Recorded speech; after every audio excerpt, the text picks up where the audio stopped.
Non custom paid وزیر اعلیٰ ہے، اس کے عاشق عمران خان کی تھی، جس کے عشق میں یہ مرنا چاہتا ہے۔ اسی سہیل افریدی نے ایک اور بڑی عجیب بچوں والی بات کی ہے کہ عمران خان سے جمہوری طریقے سے ملوں گا، اگر مجھے پھر بھی نہیں ملنے گیا تو میں عوام کے پاس جاؤں گا۔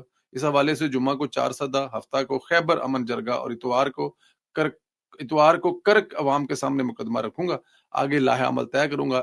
اچھا، وہ ساتھ میں یہ بھی کہہ رہے ہیں کہ عمران خان سسٹم کا باپ ہے، جیل کے اندر سے بہ کر اس سسٹم چلا رہا ہے، اس بیچارے کو روٹی نہیں لبدی پئی، وہ نال دے کمرے چ بڈھی ڈکی انہوں نے ملن دیندی پئی، اور یہ کہہ رہا ہے کہ وہ اس جیل کے اندر سے بیٹھ کر سسٹم چلا رہا ہے۔ اب اندازہ کریں اس سے زیادہ بچگانہ باتیں کیا ہو سکتی، یہ وہ سوشل میڈیا والی لائنیں ہیں۔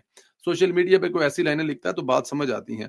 عمران خان اپنی مرضی، جو عمران خان اپنے وزیر اعلیٰ سے نہیں مل سکتا اور وزیر اعلیٰ عمران خان سے نہیں مل سکتا، تو وہ دعویٰ یہ کر رہے ہیں کہ عمران خان اندر سے بیٹھ کر یہ سسٹم چلا رہا ہے۔ ویسے اگر اندر سے بیٹھ